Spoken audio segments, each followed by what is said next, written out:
এই কিছুদিন আগে একটা ভিডিও ফুটেজ 3 দিন আগে একটা ভিডিও ফুটেজ দেখলাম একজন বক্তা উক্তি করছে সিনিয়র মাদ্রাসায় যারা সিনিয়র মাদ্রাসায় পড়াশোনা করে যারা সার্টিফিকেট লেবে দিয়েছে এরা নামাজ পড়াতে জানে না অথচ খোঁজ নিয়ে দেখলাম তিনিও সিনিয়র পড়েছে নিজের শিক্ষাকেই তিনি নিজে অস্বীকার করছেন এইসব উক্তিগুলো কিভাবে করে কোন জায়গা থেকে করে কোন অ্যাঙ্গেল থেকে করে ওটা আমি ভেবে এখনো পাইনি ভাবিনি আবার আমি এই ওয়াজের মাধ্যমে কিছু কিছু নাত পড়ি আপনাদের রিকোয়েস্ট থাকে ভাইজান একটু নাত পড়বেন নাশিদগুলো পড়ি অনেকের আবার কলকে জ্বালা করে উঠেই তো উনি তো গজল পড়ে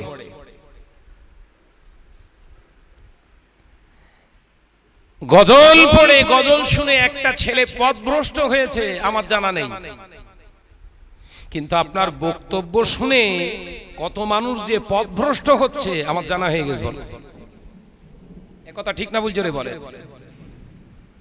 তা আপনার বক্তব্য থেকে আমার গজল অনেক ভালো এ কথা ঠিক না বুঝজোরে বলে আমার গজল শুনে কত মানুষ ফুরফুরা শরীফ থেকে ফুরফুরা সিলসিলা থেকে মুখ ফিরিয়ে নিয়েছে আমার জানা নেই কিন্তু তোমার ওই বক্তব্য শুনে কত মানুষ আওলাদে মুজাদ্দেদ সম্পর্কে কু উক্তি ধারণা তার হৃদয়ে পোষণ করেছে ওটা আমার ভালো জানা আছে তো তোমার বক্তব্য থেকে আমার গজল অনেক ভালো আলহামদুলিল্লাহ এই কথা ঠিক না বুঝজোরে বলেন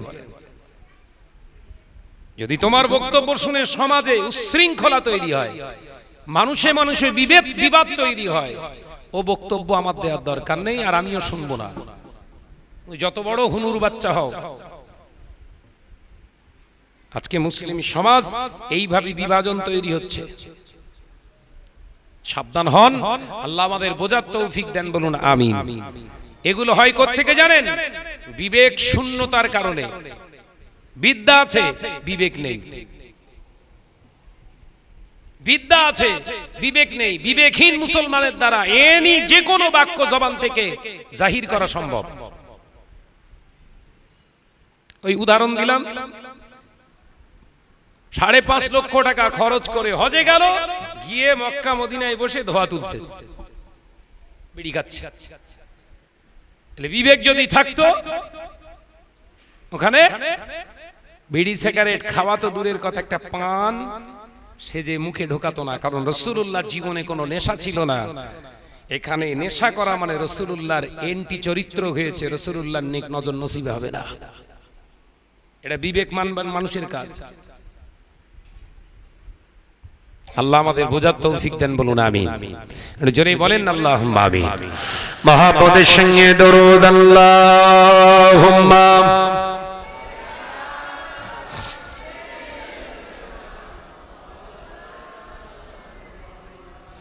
وعلى آله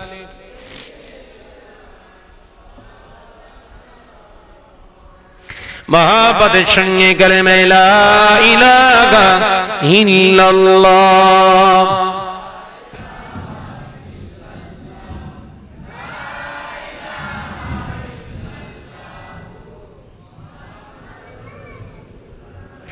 हस्बी रब्बी जल्लल्लाह मा फी कल्बी गैरुल्लाह नूर मुहम्मद सल्लल्लाह हक ला इलाहा इल्लल्लाह ला इलाहा इल्लल्लाह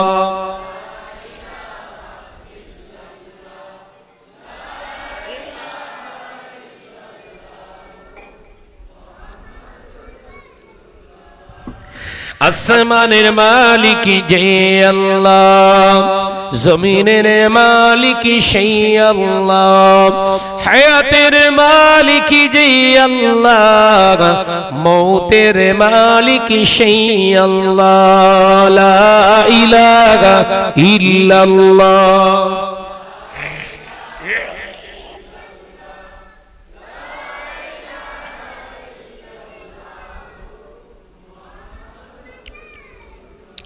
আমার নজনেরা, যুবকেরা, ছেলেরা, বাচ্চারা, পর্দানিশিনা মা ও বোনেরা, আলোচনা বোঝার চেষ্টা করছি, বোঝুন।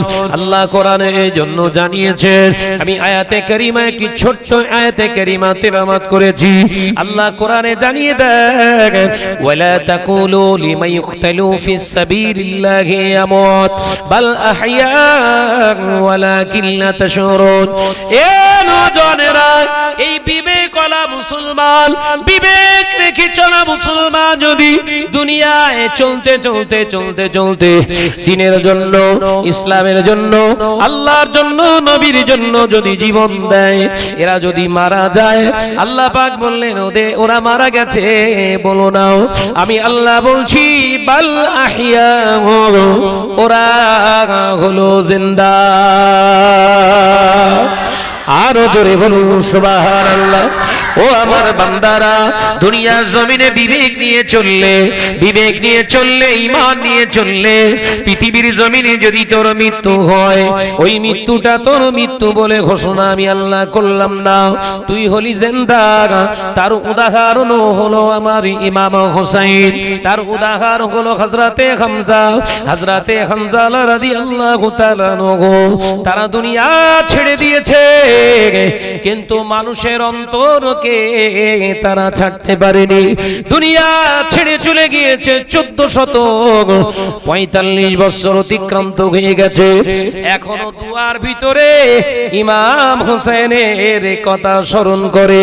এর দ্বারা আমি আল্লাহ পাক তোদেরকে জানিয়ে দিলাম, আমার রাস্তায় বিবেক নিয়ে ইন্তেকাল করেছে, শহীদ হয়ে গিয়েছে বলে আমি এখন আল্লাহ তাদের মুমিনের অন্তরে আমি আল্লাহ তাদেরকে জিন্দা রেখে দিলাম। আরো জোরে বলুন সুবহানাল্লাহ। কোনদিন দুয়ার ভিতরে বলতে শুনেছেন? সাইয়েদনা হযরত ইমাম হাসান হোসেন রাদিয়াল্লাহু তাআলা আনহুমা হুজুরের রুহে পাকে সওয়াব খানা পৌঁছে দিন। হযরত ইয়াজিদ, কাউকে শুনেছেন? হযরত ইয়াজিদের রুহে সওয়াব খানা পৌঁছে দিন। কোন হুজুর বলেছে? বাবা বল না রে বাবু, এরকম করিস না, আমার সঙ্গে কথা বল। আমার নবী পাকের আরওয়া পাকে পৌঁছে দিন। নবী পাকের চাচা যান আবু লাহাবের দরবারে পৌঁছে দিন। কথা বলেন না, বলেন। সব মরেছে না মরিনি? আবু জাহেলও মরেছে, আবু লাহাব মারা গিয়েছে, মৃত্যু স্বাদ গ্রহণ করেছে। আমার নবী পাকের সাহাবায়ে কেরামেরাও ইন্তেকাল হয়ে গেছে। তাদের কবরখানা, তাদের রওজাখানা, তাদের কবরখানা মানুষ দেখলে হাজী সাহেবেরা পাগলের মতো কাঁদে। কোথা থেকে যেন রক্তের সম্পর্কের মানুষটা শুয়ে আছে। বাপের কবর দেখলে কান্না পায় না যার, নবী সাহাবীদের কবর দেখে খাও খাও করে কাঁদে।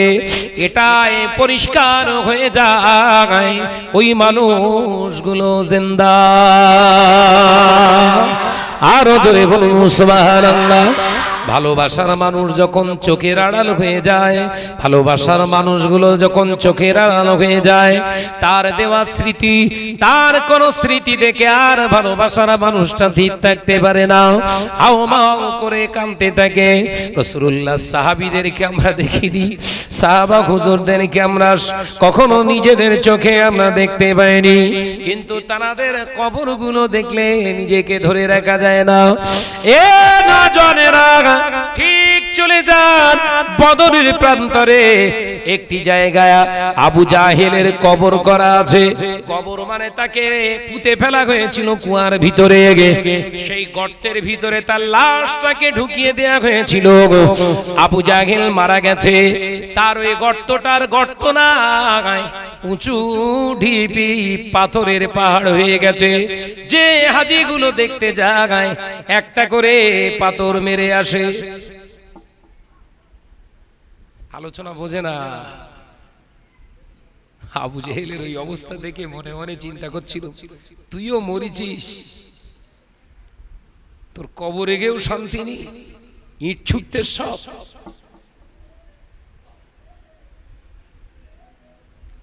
আমার নবী পাকের যেটা হুজরা মোবারক আম্মা জান হযরতে আমিনা রাদিয়াল্লাহু তাআলা আনহা, যেখানে আমার নবী পাক সাল্লাল্লাহু আলাইহি ওয়াসাল্লামকে ভূমিষ্ঠ দিয়ে দুনিয়ার জমিনকে দেখিয়েছিলেন, যেই জায়গাটা আমার নবী এসেছিলেন সেটা একটা বড় লাইব্রেরি হয়েছে মক্কার।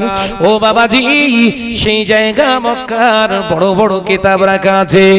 আর আবু জাহেলের ঘর, আবু লাহাবের ঘর আছে পাশে। সেখানে যত এলাকার হাজি, লক্ষ লক্ষ কোটি কোটি হাজি জায়গায় যত পায়খানা সেখানেই ঝাড়ে। দুটোই ঘর বলো। রাসূলুল্লাহর ঘর হলো লাইব্রেরি, কিতাব রাখা সুন্দর জায়গা। আর আবু লাহাব আবু জাহেলের ঘর কি হয়েছে? পায়খানা পেশাব বাথরুম ঘর। ও যার না পায়খানা পেশাব পায় সেও গিয়ে একটু বসে, যদি একটু হয়।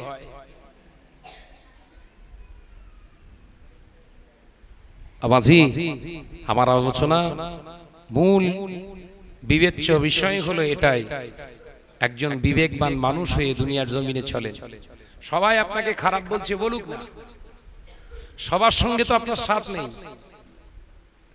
যখন আপনি হজে যাবেন আপনাকে একা যেতে হবে। আপনার গ্রামের মানুষ কেউ বলবে না আমিও যাবো তোর সঙ্গে, চ যাবে। আবার যখন কবরে যাবেন, ওই বউ বউ বউ বয়ও করে ও যাবে। সামান্য দুদিন হয়ে গেছে, পেটটা ফোলা মতো হয়ে গেছে, ছেলেদের কান্না ফেলে রেখে এবার বউ বলতেছে তোর বাপের ওদায় পেট ফুলতেস, বলো আগে কবর দে, কাজ হয়ে গেছে। তাহলে আমাদের আমাদের আমাদের করে এত লাফিয়ে কি লাভ? যতটুকু করলে মানায় ততটুকু করুন, অতিরিক্ত করলেই কিন্তু ধরায় পড়ে যাবেন। কারণ কেউ আপনার জন্য নয়, কেউ না। কাবা বাইতুল্লাহ শরীফ তওয়াফ করতে করতে একজন হাজী সাহেব মাথা ঘুরে পড়ে গেছে চোখের সামনে। মাছ যেরকম ডাঙায় তুললে খাপি খায়, ওরকম খাপি খেতে খেতে আস্তে আস্তে আস্তে ঘুমিয়ে পড়লো, ইন্তেকাল হয়ে গেল। কোথায় বিবি, কোথায় ছেলে, কোথায় বন্ধু বান্ধব? মিনার ময়দানে জামারাতে শয়তানকে পাথর মারতে গিয়ে মিনার গরম সহ্য না করতে পেরে প্রথম দিনই 22 জন হাজী ইন্তেকাল করেছে। কোথায় বিবি, কোথায় বিল্ডিং, কোথায় বালাখানা? হাজী মরল কোথায়, দাফন হলো কোথায়? এর নামই তো দুনিয়া। এই কথা ঠিক না ভুল জোরে বলে? এইটার নামই তো দুনিয়া। কেন জুলুম করছেন? মানুষের স্বাধীনতা কেন কাটছেন? মানুষের বাক স্বাধীনতা, কাজের স্বাধীনতা, খাওয়ার স্বাধীনতা আপনার হস্তক্ষেপ করার অধিকার নেই, ইসলাম তো দেয়নি।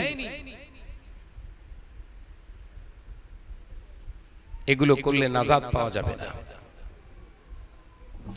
ও না জানে না যুবকেরা, ছেলেরা, বাচ্চারা, পর্দানিশীনা মা বোনেরা, একদিনের কথা আমার রাসূলুল্লাহ কলেজা হযরতে ইমাম হুসাইন রাদিয়াল্লাহু তাআলা আনহু এসে আমার নবী পাককে জড়িয়ে ধরলেন। নানা ভাই, ও নানা ভাই, নানা ভাই, আপনি আমাকে খেতে দেন, আপনার মেয়ে আম্মা জান ফাতেমা আমাদের খেতে দেয় নাও, খোদার জ্বালা সহ্য করতে পারি না নানা ভাই, খেতে দেন, খেতে দেন।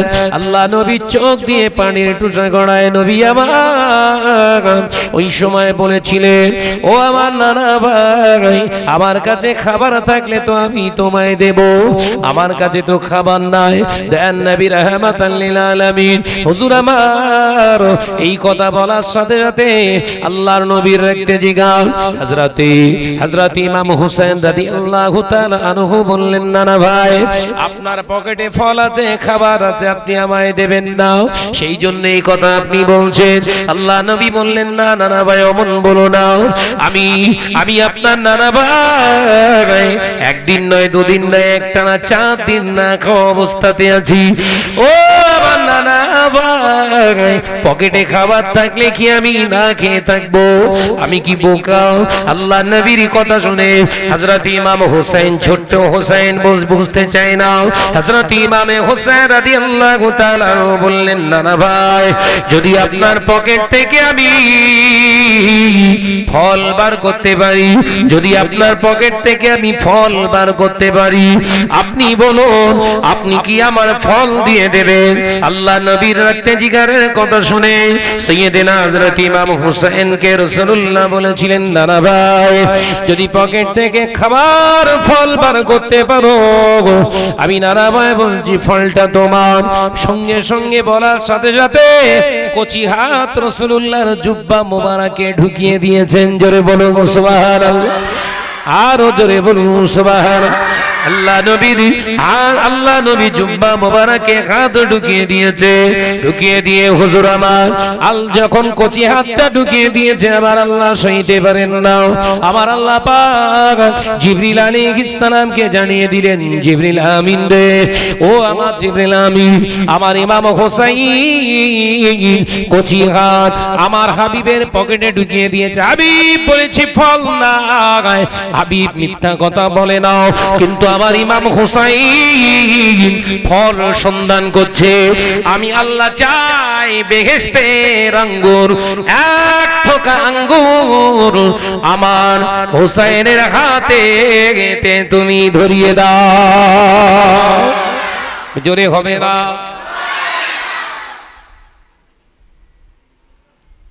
পকেটের ভিতরে হাত ঢুকিয়েছে হযরত সৈয়দনা ইমাম হুসাইন, এক থোকা, যেটা আমরা থল বলি, থল বলে তো, হ্যাঁ থল বলেন তো, এক থোকা আঙ্গুর, টসটসে পাকা আঙ্গুর বার করেছে। একবার জোরে বলুন না সুবহান। নবী পাক সাল্লাল্লাহু আলাইহি ওয়াসাল্লাম অবাক হয়ে গেছে। হ্যাঁ গো, আল্লাহ নবী অবাক হয়ে গেলেন। তারা ভাগায়, ও তারা ভাগায়, কি কোথায় পেলে, এটা কি করে পেলে, কোথায় পেলে? আমার কাছে তো কোনো আঙ্গুর ছিল না, তুমি কোথায় পেলে নানা ভাই? ছোট্ট হযরত ইমাম হুসাইন রাদিয়াল্লাহু তাআলা মুচকে এসে বললেন, নানা ভাই আমি জানি রাহমাতাল লিল আলামিনের পকেটে হাত দিলে আমার আল্লাহ রহমতে পূর্ণ করে দেয়, খালি হাতে ফেরান না। একবার জোরে হবে না? হায় হায় হায়, কি আদর্শ তৈরি করেছিলেন গো, কি মহব্বত করতেন আল্লাহ সৈয়দনা হযরত ইমাম হুসাইনকে। আমার রাসূলুল্লাহ সাল্লাল্লাহু আলাইহি ওয়াসাল্লাম ইমাম হুসাইনকে খুব মহব্বত করতেন, ইমাম হাসানকে খুব মহব্বত করতেন। সেইভাবেই তৈরি হয়েছে। ওই জন্য আমাদের বাচ্চাগুলোকে তৈরি করা উচিত ছোট থেকে, ছোট থেকে বাচ্চাদের তৈরি করুন। আপনি বাপ, আপনি মা, যদি আপনারা না তৈরি করেন ছোট থেকে, ও বড় হয়ে আর জীবনে কোনোদিন সন্তান থাকবে না, শয়তান হবে। কথা বুঝতে পেরেছেন? ইবলিসের সানি তৈরি হবে। আমার বড় ছেলেটা ওর মাদ্রাসায় ভর্তি করেছিলাম তেতুলিয়ায়, আব্বাজান মেজলা হুজুর পীর কেবলা রাহমাতুল্লাহ আলাইহি মাদ্রাসায়, মুফতি বিভাগ পর্যন্ত আছে সেখানে। আমি তাফসীরের মাহফিলে চলে গেছি মুর্শিদাবাদ, দুদিনের প্রোগ্রামে। বাড়ি এসে শুনছি মাদ্রাসা থেকে পালিয়েছে না বলে। শিক্ষকদের কাছে ফোন করলাম, কি ব্যাপার? মুজাহিদ চলে গেছে। ভিটেতে উঠতে দিইনি,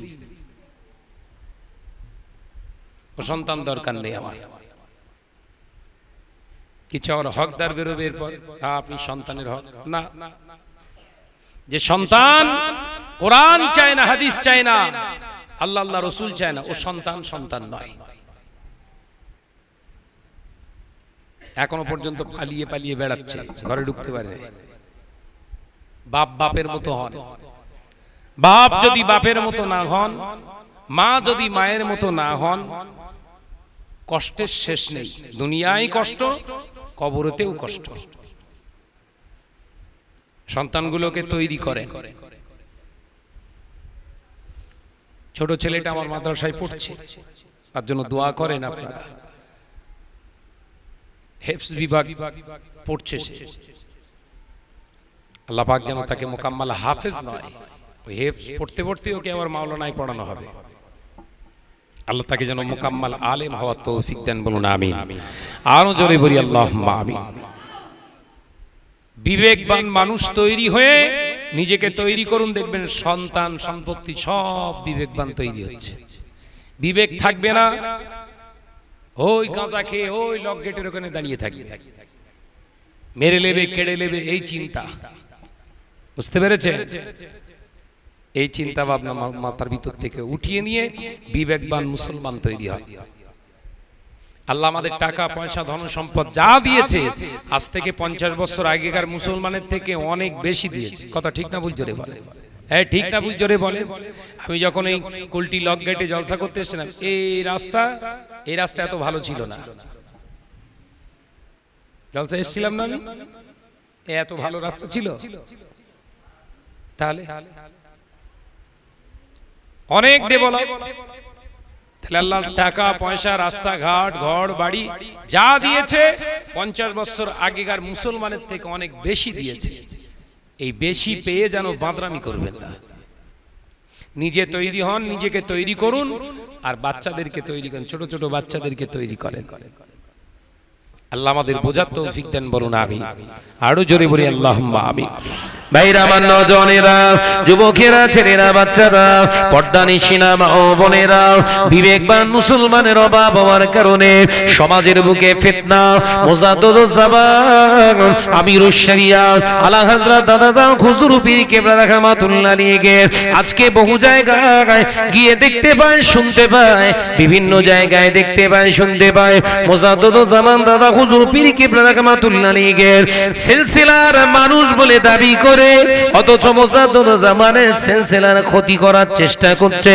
বিভিন্ন ইঙ্গিতে, বিভিন্ন প্রকার প্রক্রিয়ায় তারা এই আন্দোলনটা চালিয়ে যাচ্ছে। বাবা ও নওজওয়ানেরা, যুবকেরা, একটু সচেতন হয়ে চলতে হবে।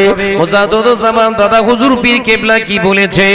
আমার আওলাদদের ভিতর থেকে যারা শরীয়তের বিরুদ্ধে আচরণ করবে, তোমরা তাদেরকে অনুসরণ করবে। খবরদার, তাদেরকে অনুসরণ করে চলবে। সে শত ভুল করে চললেও তার পিছনে দৌড়াবে। এই রকম কি মুজাদ্দিদুজ জামান বলেছে? বলেন নি? বরঞ্চ দাদা হুজুর পীর কেবলা জানিয়েছে, আমার বংশের ভিতরে, আমার আওলাদের ভিতরে যারা শরীয়ত মেনে চলবে, শরীয়তের উপরে দণ্ডায়মান হবে, তোমরা তাদেরকে অনুসরণ করে চলো, তাদেরকে অনুকরণ করে চলো। শরীয়ত যারা মানে না, শরীয়ত যারা মেনে চলেন, আল্লাহ রাসূলের আদর্শ যাদের ভিতরে তোমরা দেখতে পাবে না, তোমরা তাদেরকে অনুসরণ করো না, তাদের কাছে যেও না। কিন্তু আমি আবু বকর জানিয়ে দিলাম, তাদের বিরুদ্ধে পিছনে কথা বলো না, কারণ গীবত করা হলো জিনাখোরের থেকে খারাপ কাজ। একবার জোরে বলবেন না সুবহানাল্লাহ। দাদা হুজুর কি বললেন? আমার আওলাদ যারা আমার নীতি আদর্শ আল্লাহ রাসূলের দেওয়া রাস্তা যারা চলবে মেনে, তাদের অনুসরণ করে চলবে। যারা চলবে না, তাদের মানবে না, তোমরা যাবে না, কিন্তু নিন্দা মন্দ করবে না। ওসিয়তটা খোলেন, ওসিয়তটা খোলেন। আমি শাহনাজ ফুরফুরা সিলসিলার আলেম বলে দাবি করছি, আবার বলছি, ফুরফুরা শরীফ সিলসিলা মানে টাকা ছাড়া কোনো গল্প হবে না। সিলসিলাটা নাকি শুধু টাকায় চলছে। চিন্তা করা উচিত। কত বড় বড় কথা বলছে বলেন।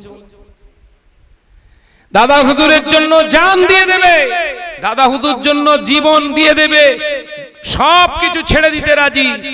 কিন্তু দাদা হুজুর পীর কেবলা রাহমাতুল্লাহ সম্পর্কে কি, সিলসিলা সম্পর্কে উক্তি করছে? টাকা ছাড়া নাকি সিলসিলা নেই। তা ঘুরিয়ে আমি তারাকে প্রশ্ন করছি, পণ্ডিত মশাই, শেয়াল পণ্ডিত, আমি আপনাকে প্রশ্ন করছি, আপনি বলুন, আপনি টাকা ছাড়া কোথাও চলতে পেরেছেন? টাকা ছাড়া আপনি কোথাও চলতে পেরেছেন? গায়ে একটা পোশাক আপনাকে টাকা দিয়ে কিনতে হয়েছে। মরবেন, কাফনের কাপড় তাও টাকা দিয়ে কিনতে হবে। গাড়িটা চাপছেন, টাকা দিয়ে কিনতে হবে। ভাতটা খাচ্ছেন, টাকা দিয়ে কিনতে হবে। টাকা ছাড়া আপনি চলছেন কোথায়? তা যখন আপনি টাকা ছাড়া নিজে চলছেন না, অপরকে খারাপ বলছেন কেন? এই ইঙ্গিতটা ভালো না খারাপ? জোরে বলেন, উদ্দেশ্য ভালো না খারাপ? হুজুর হওয়ার টার্গেট, পীর সাজবে, পীর বলে সবাই আমার মানবে, দাদা হুজুরের আওলাদদের আর দরকার নেই, এই চিন্তা মাথার ভিতরে ঢুকেই ফেলেছে। শোনেন, গায়ে মানে না আপনি মোড়ল, এরকম করলে হবে না। দাদা হুজুর পীর কেবলা নীতি আদর্শ, শুধু ওই দুটো ওসিয়াত নিয়ে ঘুরঘুর করলে হবে না। 57টা ওসিয়াত আছে, 57টা ওসিয়াত দেখবো, ফলো করব, তোমাকে দেখবো। দাদা হুজুর পীর কেবলা রহমাতুল্লাহ আলাইহি ওসিয়াত নামাটা 57টা, কটা বললাম?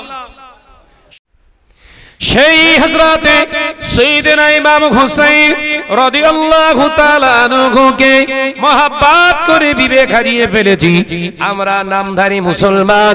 গাড়ি আটকে রেখে বিভিন্ন জায়গায় মুহররমের তাজিয়া বার করে, মুহররমকে কেন্দ্র করে নিজের গা থেকে খুন ঝরিয়ে নিজের মুখে চাবড়ে মাতম করে করে ঢোল পিটিয়ে গান বাজনার সঙ্গে ড্যান্স দিয়ে ও নওজওয়ানেরা, যুবকেরা, মানুষ পথচারীকে যারা কষ্ট দিয়ে সমাজের বুকে যারা ঘুরছে, দয়া করে একবার বলুন কোন অ্যাঙ্গেল থেকে আপনি প্রমাণ করবেন তারা মুসলমান?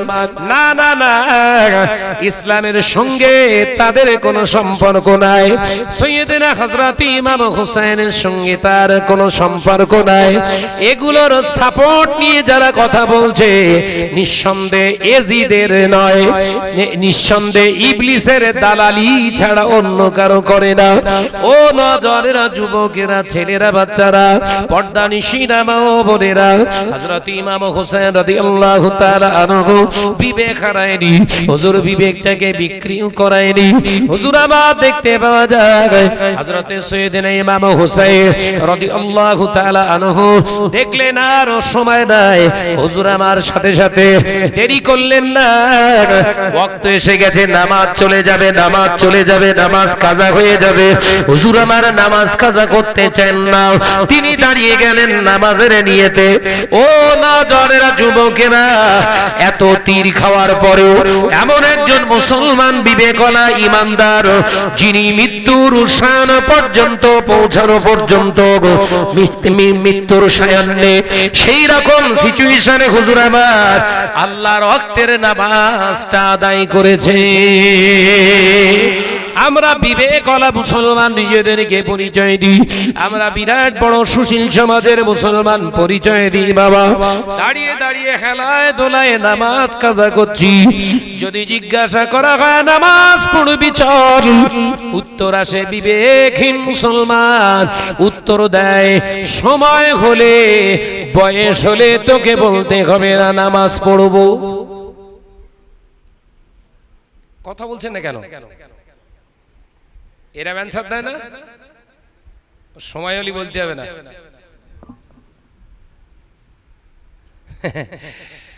এশার আজান হয়ে গেছে, সময় হয়ে গেছে মানে ওয়াক্ত এসে গেছে, আজান হয়ে গেছে, বলো ওর এখনো সময় হয়নি না। তবে কুলটি লক গেট এলাকায় এরকম মুসলমান নেই, এরা সব বিরাট ভালো, আজান হওয়ার আগে এসে বসে থাকে।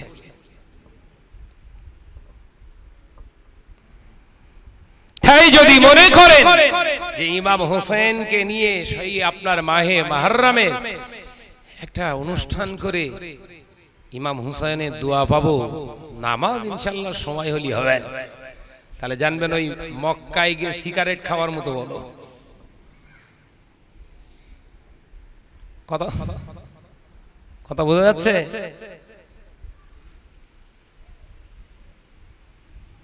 নিজেদেরকে তৈরি করুন। সত্যি মুসলিম সমাজে এত এত পরিমাণে আমরা পথভ্রষ্টতা নিজের ভিতরে স্থাপন করে ফেলেছি তুলনার বাইরে। ভাবতে অবাক লাগে যে তার সাথে সাথে বিভিন্ন রকমের ফিতনা, আলেম বলে দাবি করছে, মাওলানা বলে দাবি করছে, মুফতি বলে দাবি করছে, এমন এমন সমাজে কত কথাগুলো থ্রো করছে, মেনে নেওয়া যায় না।